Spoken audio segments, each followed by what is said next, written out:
मतदारसंघातील माता भगिनी आणि बांधवांना माझा सस्नेह नमस्कार।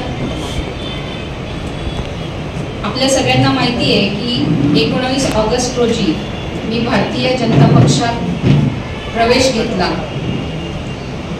भारतीय जनता पक्षात प्रवेश घेतल्यानंतर मी पक्षात का प्रवेश घेतला अशा या प्रश्नांपासून तर चित्र विचित्र ट्रोलिंग करणारे जे उपटसूंग आहेत त्यांना मी उत्तर देण्यास बांधील नाही हे मी आज सर्वप्रथम आपल्या समोर नमूद करते।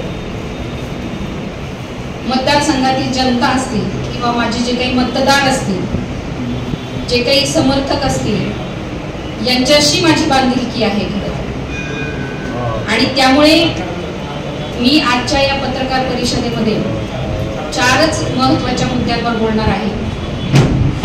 त्यातला सगळ्यात पहिला मुद्दा म्हणजे पैशासाठी किंवा खुर्चीसाठी किंवा आपली झोळी भरण्यासाठी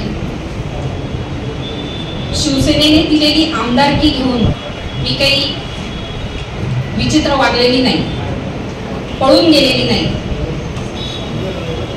पळून जाऊन मी पक्ष सोडलाय असं काहीही घडलेलं नाही। माझ्याकडे ना पक्षाचं कुठलं पद होतं, ना माझ्याकडे मी पक्षाचा कुठलाही लाभ घेतलाय। विधानसभा निवडणूक झाल्यानंतर किंवा त्या उलट 3 वर्ष मी पक्ष सांभाळला, कार्यकर्ते सांभाळले, मी पक्षामध्ये नवचैतन्य आणण्याचा प्रयत्न केला आणि तो माझा बऱ्यापैकी यशस्वी झाला।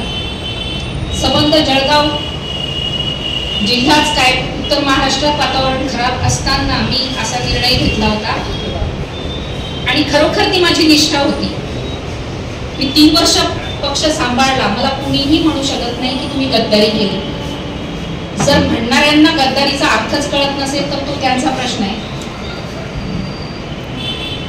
विधानसभा निवडणूक संपल्यानंतर सगळं काही साचल्यासारखं आणि थांबल्यासारखं झालं होतं हे आपल्या सगळ्यांना देखील माहिती आहे। ही बाब जी आहे की सगळं शांत झालं आहे हे सगळं मी ज्यांना आन्सरेबल आहे ते म्हणजे शिवसेनेचे पक्षप्रमुख आदरणीय उद्धवसाहेब ठाकरे यांना मी आन्सरेबल आहे। मी ट्रोलिंग करणाऱ्यांना आन्सरेबल नाही। म्हणून मी आदरणीय उद्धव साहेबांच्याकडे मातोश्रीवर गेली, त्यांच्याकडे मी सगळी बाब सविस्तर मांडली, 2 तास चर्चा केली आणि ही चर्चा मी एकटीने केलेली नाही तर आमचे लोकसभेचे संपर्क प्रमुख संजय जी सावंत साहेब यांना समोर बसवून चर्चा केली, जेणेकरून असं व्हायला नको की ताईने काहीतरी चुकीचं खोटं उद्धव साहेबांजवळ सांगितलं आणि तसं व्हायला नको म्हणून मी त्यांना सुद्धा समोर बसवलं आणि माझ्या ज्या काही वेदना होत्या, माझे जे काही अडचणी होत्या, अडचणी म्हणण्यापेक्षा पक्षातल्या अडचणी, दुसऱ्या कुठल्याही अडचणी नाही, ते मी सगळे प्रॉब्लेम उद्धव साहेबांच्या समोर मांडले। कुठलीही लपवाछपवी मी केलेली नाही आणि हे सगळं खरं बोलण्याचं आणि स्पष्ट बोलण्याचे जे काही संस्कार आहेत, जी काही शिकवण आहे ही मला तात्यासाहेबांकडून मिळाली। मला नाही वाटत की महाराष्ट्रात कुणीही पक्षप्रमुख असतील किंवा आपल्या नेत्याकडे सगळं खरं मांडून येण्याची हिंमत कुणी केली असेल असं मला वाटत नाही। पण मी त्यांच्याकडे जे काही आहे ते सगळं सांगितलं आणि तरच मला पण शांत झोप लागू शकते। जर मी त्यांच्यापासून लपवलं असतं तर मलाही शांत झोप लागली नसती आणि मी पण निर्णय घेण्याची क्षमता माझ्यामध्ये निर्माण झाली नसती। त्यामुळे सगळ्यात महत्त्वाचा भाग आहे की मी गद्दारी केलेली नाही। माझी निष्ठा खुर्चीशी नाही आहे, माझी निष्ठा जनतेशी, हे आपण सगळ्यांनी लक्षात घेतलं पाहिजे। मला कुठल्या सत्तेचा किंवा पैशाचा संपत्तीचा मोह नाही आहे, मला समाजसेवा करण्याची आवड आहे। जरी 8-9 महिन्यापासून माझं समाजसेवेचं कार्य जे काही अविरत चालू आहे ते चालूच आहे आणि तेही याच्या पुढे चालूच राहणार आहे, यात काळी मात्र शंका नाही। आदरणीय उद्धव साहेबांना भेटून माझ्या निर्णयाची सविस्तर मी कल्पना दिल्यानंतरच मी बाकीच्या गोष्टींची हालचाल सुरू केली। मी कार्यकर्त्यांना बोलवून कार्यकर्त्यांचा विचार घेऊन त्यानंतरच मी निर्णय घेतलेला आहे आणि तो हा जो काही निर्णय हा माझा एकटीचा निर्णय नसून फक्त माझ्या कुटुंबाचा निर्णय नसून जे कार्यकर्ते तात्यासाहेबांपासून माझ्यासोबत होते त्या कार्यकर्त्यांशी सगळ्यांशी ते आमचं एक वेगळं कुटुंब आहे आणि त्या कुटुंबाशी चर्चा केल्यानंतरच मी निर्णय घेतलेला आहे. आणि आता मला सांगायला आनंद वाटेल ते कुटुंब आणि हे कुटुंब असं सगळे एकत्र मिळून एक मोठं कुटुंब इथे तयार झालेलं आहे हे आपल्याला सुद्धा चित्र समोर दिसतं आहे. दुसरा महत्वाचा मुद्दा म्हणजे माझे वडील युतीचे आमदार होते. 2 वेळा युतीमधून ते आमदार झाले. त्यांनी मतदारसंघाची सेवा केली. त्यांच्या कार्यकाळात त्यांनी जी जी कामं केली ती जनता अजूनही विसरलेली नाही. आणि पक्षांतर करण्यापूर्वी हा मी सगळा कौल घेतला तो माझ्या मनाचा कौल होता आणि मग त्यानंतर मी कार्यकर्त्यांशी बोलली आहे. मला समाजसेवेची आवड आहेच आणि ती संधी मला आज भारतीय जनता पक्षातच चांगलं कार्य करण्याची संधी मिळेल हे मला जाणवलं की मी दुसरीकडे मला बाकीच्या पक्षातूनही बोलवणं आलं होतं.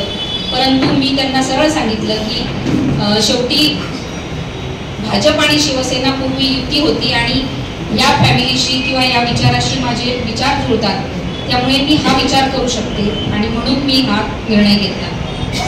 तिसरी महत्वाची बाब म्हणजे अनेक दिवसापासून अनेक चर्चा सुरू आहेत की काहींना ईडीची नोटीस आली, काहींना सीबीआयची नोटीस आली, इन्कम टॅक्सची नोटीस आली. पण मी आपल्या माध्यमातून सगळ्यांना सांगते मला अशी कोणतीही नोटीस आलेली नाही. त्यामुळे कृपया सगळ्यांनी हा जो काही गैरसमज असेल तो हा काढून टाकावा. मला कोणत्याही यंत्रणांची भीती नाही कारण की तात्यासाहेबांनी आम्हाला व्यवहाराची पारदर्शकता शिकवलेली आहे. आमचा कुठलाही 2 नंबरचा व्यवसाय नाही, चुकीचे कामं आम्ही करत नाही. आमच्या प्रत्येक गोष्टीमध्ये पारदर्शकता आहे. जे काही छोट्या मोठ्या आता एवढा मोठा व्यवसाय आहे तर छोट्या मोठ्या नोटीस येतात पण आम्ही हायकोर्टात गेलेलो आहे त्याच्यामुळे त्याला काही चॅलेंजेस नाही कारण आम्हाला माहिती आहे की आम्हाला तिथे न्याय मिळणार आहे म्हणून आम्ही हायकोर्टात गेलो आहे. त्यामुळे कोणाचीही भीती बाळगण्याचं कारण नाही आणि ही नोटीस मला लोकसभेच्या अगोदरपासून आली आहे त्यामुळे मला त्या भीतीमुळे मी आलेली आहे असं जर का कोणी म्हणत असेल तर कृपया ते त्या पद्धतीचं ट्रोलिंग करू नका, त्या पद्धतीचे विचार करू नका. काही लोक म्हणतात की ताईंना प्रलोभन मिळालेले. मला प्रलोभनाची काहीच गरज नाहीये. कशासाठी मी प्रलोभनाला बळी पडू आणि मला कोणी प्रलोभन दिलेलं पण नाहीये. बळी पडण्याचा प्रश्न तर फार दूरचा आहे किंवा ताईंना असं काही पद मिळणार आहे काहीच नाही. मला शिवसेनेत खूपदा सांगितलं की तुम्ही पद घ्या पण मी ते पण पद घेतलं नाही कारण मला व्यवसायाकडेच लक्ष द्यावं लागतं म्हणून मी कुठलंही पद घेण्यासाठी पण इथं आलेली नाही. मला आता इतक्या दिवसापासून ट्रोलिंग होत आहे पण मी कोणावरही आरोप केलेले नाही, कोणाचं नाव घेऊन मी बोललेली नाही कारण की दुसऱ्यावर आरोप करणं ही माझी संस्कृतीच नाहीये. पण बिनबुडाचे आरोप जर का कोणी करत असेल तर मी ते कदापि ऐकून घेणार नाही. त्याच्यामुळे जर का कोणी चुकीचे आरोप करत असेल तर त्यांनी लक्षात घ्यावं. मलाही बोलता येत तर मी पण मग तोंड माझं शांत नाही राहणार. पण मला उगाचच कोणावर मी पक्ष सोडला म्हणून मी कोणावर आरोप करावे हे मला योग्य वाटत नाही. त्यामुळे आरोप करणाऱ्यांनी मला असं वाटतं पहिले आधी स्वतःचा आरशात तोंड बघावं आणि मग आरोप करावे. चौथा महत्वाचा मुद्दा म्हणजे भाजपमध्ये प्रवेश केल्यानंतर माझी वाटचाल कशी असणार आहे हे अनेक जणांना प्रश्न पडलाय. तर याबाबत काहींना शंका आहे तर त्या शंकेचं मी निरसन इथं या ठिकाणी करते. मी राजकारण व समाजकारण हे काही आज नाही करत आहे. मी आधीपासूनच फक्त राजकारण मी कधीच केलं नाही. मी समाजकारणामध्ये अगदी सक्रिय आहे. खूप बऱ्याच दिवसापासून जेव्हापासून निर्मल फाउंडेशन निर्मल इंटरनॅशनल स्कूलची स्थापना झाली, जेव्हापासून मी पाचोऱ्यात आली तेव्हापासून अनेक माध्यमातून मी समाजकारण करत आली आहे. त्यामुळे पक्षाने दिलेली जबाबदारी आहे ती पण मी जी काही जबाबदारी देतील मला ती सुद्धा मी अगदी ॲक्टिव्हपणे मी त्याच्यात सहभागी होणार आहे.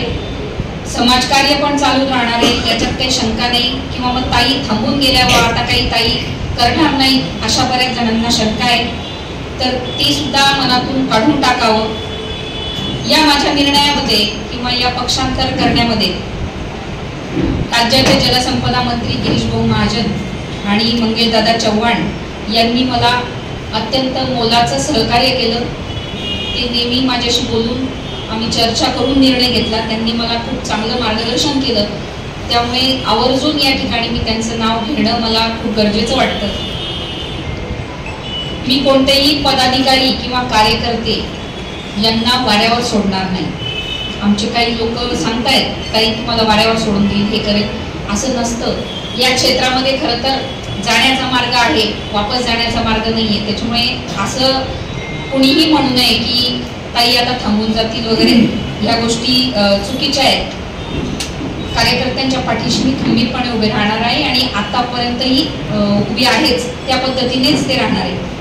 मी माझ्या राजकीय आणि सामाजिक वाटचालीत एक भारतीय जनता पक्षात प्रवेश केल्यानंतर एक माझी नवीन इनिंग सुरू झालेली आहे। माझ्या वडिलांनी मला स्पष्ट वक्तेपणा आणि निर्भयता हे शिकवलेलंच आहे।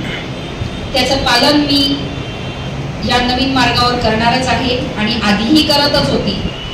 मी मैदान सोडलेलं नाही हे मी परत आपल्या माध्यमातून सगळ्यांना सांगते आणि इथेच राहून मी संघर्ष करणार आहे आणि माझ्या वडिलांना अभिमान वाटेल असं कार्य मी करणार आहे। त्यामुळे मी काय म्हणतं आता मग तात्यांचा फोटो लावाल का आणि मग मी काय पळून गेली का, पक्षाला फसवून पळून गेली का नको लावू मी फोटो। 100% त्यांना अभिमान वाटेल असंच काम मी करणार आहे। त्यामुळे त्यांचा फोटोही लावेल, सगळंच करेल। त्यामुळे कुणीही मला त्या पद्धतीचा सल्ला किंवा त्या पद्धतीचं ट्रोलिंग करू नये। आज पोळा असल्यामुळे आणि आपल्या सगळ्यांना खूप वाट बघावी लागली, त्याबद्दल मी दिलगिरी व्यक्त करते।